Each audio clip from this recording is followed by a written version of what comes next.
Shri Krishna Chaitanya Prabhu Nityananda. Hare Krishna, welcome to my channel Bhagavad-gita. Here it is, because we are reading Bhagavad-gita as it is. Translation and commentary by His Divine Grace A.C. Bhaktivedanta Swami Prabhupada, and my name is Labanga Latika. Today we are entering chapter 5. Bhagavad-gita has 18 chapters and they all kind of covers a certain part, although many things of course come back from different angles. And this chapter is called Karma Yoga, Action in Krishna Consciousness. So we're starting text 1 with a question from Arjuna, because as we were hearing in last chapter, when you approach a spiritual teacher, spiritual master, the attitude is to render service and ask questions in a humble attitude. So we don't ask questions to prove that we are smarter, but we ask questions because we are actually serious about understanding spiritual knowledge, and if we don't understand it, it becomes a lot harder to practice. So we have text 1 here. Arjuna vacha Sanyasang karamanang Krishna punar yogang chasangshasi yachreya etayor ekang tanme bruhi sunishchitam. Arjuna said, O Krishna, first of all you ask me to renounce work, and then again you recommend work with devotion. Now, will you kindly tell me definitely which of the two is more beneficial? Purport. In the 5th chapter of Bhagavad-gita, the Lord says that work in devotional service is better than dry mental speculation. Devotional service is easier than the latter because, being transcendental in nature, it frees one from reaction. Yes. So, to summarize it, Bhakti Yoga, devotional service is easier and therefore it is better. If you want to achieve a result, and one method is easy and one is difficult, the easy method is better. It's like someone once asked Prabhupada, these different processes, different yoga processes, can we make realization? Can we make spiritual advancement from all of them? And then Prabhupada says, yes, it's like if you want to touch your nose, you can touch your nose this way, or you can touch your nose that way. They both work, but why not do the direct one? Why not go directly for that? So Krishna is definitely recommending devotional service. In the 2nd chapter, preliminary knowledge of the soul and its entanglement in the material body were explained. How to get out of this material engagement by Buddhi Yoga, or devotional service, was also explained therein. In the 3rd chapter, it was explained that a person who is situated on the platform of knowledge no longer has any duties to perform. And in the 4th chapter, the Lord told Arjuna that all kinds of sacrificial work culminate in knowledge. However, at the end of the 4th chapter, the Lord advised Arjuna to wake up and fight, being situated in perfect knowledge. Therefore, by simultaneously stressing the importance of both work in devotion and inaction in knowledge, Krishna has perplexed Arjuna and confused his determination. Arjuna understands that renunciation in knowledge involves cessation of all kinds of work performed as sense activities. But if one performs work in devotional service, then how is work stopped? In other words, he thinks that sannyas, or renunciation in knowledge, should be altogether free from all kinds of activity, because work and renunciation appear to him to be incompatible. He appears not to have understood that work in full knowledge is non-reactive and is therefore the same as inaction. He inquires therefore whether he should cease work altogether or work with full knowledge. So there are many verses that we sometimes hear cited and quoted from other Vedic scriptures that sound a little mystical. They describe the Lord as he has no hands, but he can still receive everything. He has no legs, but he can run everywhere. He has no eyes, but he can see everything. So, to someone who doesn't have the explanation, who doesn't have the connection to the knowledge that these verses represent. This may sound like just some kind of gibberish or some mysticism or something primitive. What it actually means is, when we speak of hands and legs, and specifically in this verse we speak of action, karma, it indicates material action that has a material result. Usually when we speak of hands and feet, we mean material hands and feet that sit on a material body that is destined to die. So Krishna has none of that. A devotee's activities have none of those reactions.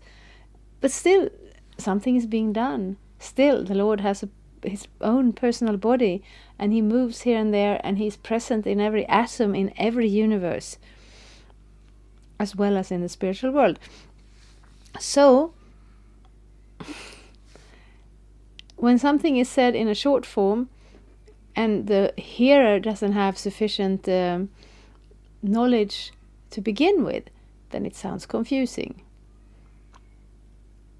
I've said this before, I think, when we study mathematics, when we start as little children, we learn that, 1 plus 1 is 2. And 2 minus 1 is 1. And 4 minus 3 is 1. But 3 minus 4, we can't do it, because there are no more numbers. 0 means nothing. And then when we grow up a little bit, we understand negative numbers. It's not very difficult to understand, but when the concept hasn't been brought to our attention, we may become a little bewildered.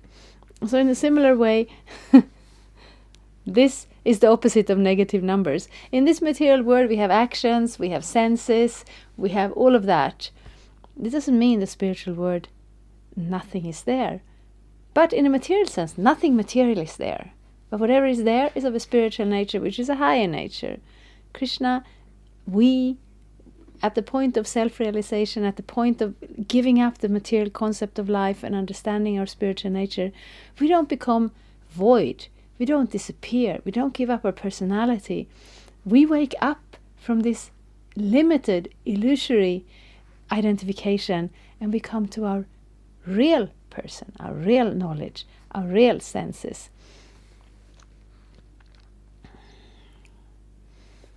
And therefore, these duties are no longer material, because duties on a material platform, they are very much plus and minus. My parents gave me this body, the demigods gave me the facilities, I have to give back to them, I have to be a good person, otherwise I will carry the negative reactions and suffer in the next life, which is a kind of mathematics. But when it comes to spiritual life, it's no longer plus and minus. It's not at all like that. It's Krishna personally inviting us to the party.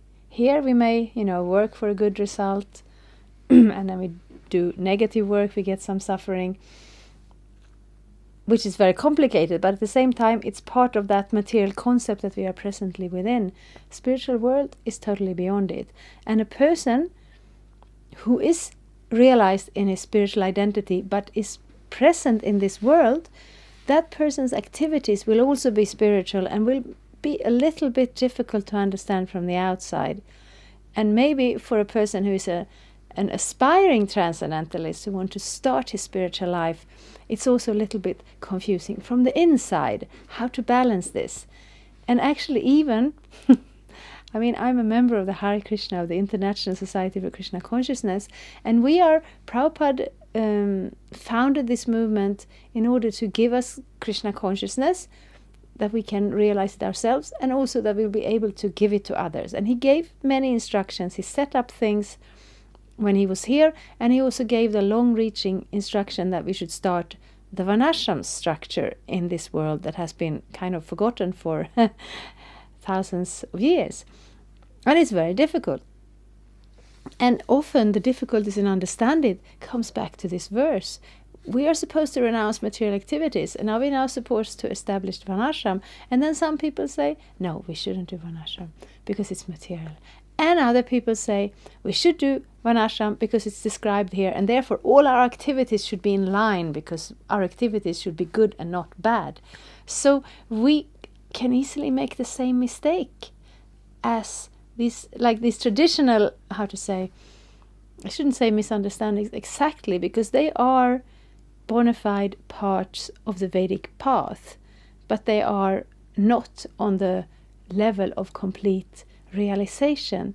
So we find the karma kanda portion where we do good activities because we want good results in this world that we want to enjoy. And then we find the Brahma realization, the impersonal realization that says everything material, I want to give it up and I want to just stay as the undifferentiated spiritual Brahman without any attachment or connection in this material world. And both of those understandings are supported by the Vedas, but none of them is complete. The complete understanding is whatever we do it to please Krishna. Whether it's within one ashram or whether it's transcendental to one ashram. The point is we have to get in that line of dedicating our love to Krishna, and from that the activities will spring. But when we're not on the level of love, then we start on the sadhana bhakti platform. And then sometimes when we don't have a high level of realization, like Arjuna, of course, is very close devotee to Krishna, and it's not that he really lacks the realization, but at this point he is displaying this ignorance so that Krishna gets the opportunity to enlighten all of us.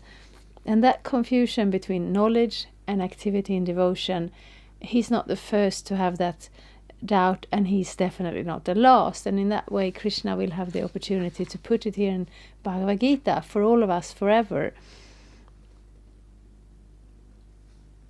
And sometimes it's difficult in practice to see exactly how we apply it, but philosophically it shouldn't be a problem to see that whatever we do should be activities meant to please Krishna. And then when sometimes we're not exactly able to understand which activities would please Krishna, because sometimes somebody is asked to be a renounced sannyasi, and here Arjuna is asked to go out on the battlefield and do his material duty as a kshatriya, but as an offering to Krishna, as an activity in love for Krishna, making it bhakti yoga, making it devotional. And actually no other conclusion is complete, because every other conclusion takes a part of the picture and kind of holds on to that. And in our beginning stages we may hold on to, one of the parts where we kind of feel a little at home. But gradually we will all have to come to that place. We don't have to. We can circulate in this word for a very, very long time. But if we're serious about spiritual realization, we will have to come to that point where we find a way to act according to our constitutional spiritual position as Krishna's loving servant. But as long as we're in this material world, we also have to take our material body, our material nature, and the whole situation into account. And therefore, like the last chapter was speaking about the importance of accepting a spiritual master, it is very important. But also, even before we do that, it is very important that we study Bhagavad-gita, we understand what Krishna wants to say with Bhagavad-gita, how he wants it applied.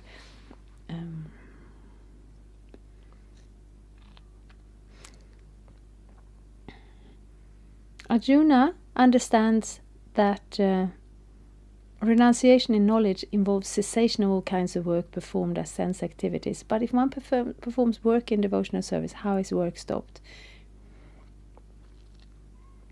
He inquires whether he should cease work altogether or work with full knowledge. So that's this chapter starts with this question, because all spiritual knowledge, all our scriptures often start with a question. So questions are very good, especially when we have someone who can answer them. And Arjuna certainly has Krishna, and by Arjuna's very profound and practical questions that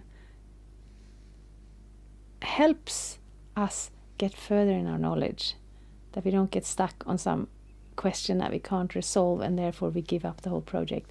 So we are very thankful to Krishna and Arjuna that we have this conversation, but ultimately, even from the very beginning, we know this: devotional service is easier than the latter, and therefore it is better. So we hold on to our devotional service, and we hope to have more and more of this knowledge and this practice revealed by Krishna throughout the chapters of the Bhagavad-gita. Thank you very much. Hare Krishna. Thank you for watching. We aim for updates every Tuesday and Friday. Please come back.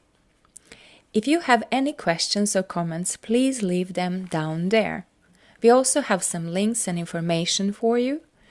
And there is, of course, the subscribe button. Thank you. Hare Krishna. I'm a Hare Krishna, and I approve this message. Subscribe. Hare Krishna, Krishna Krishna, Hare Hare, Hare Rama, Rama Rama.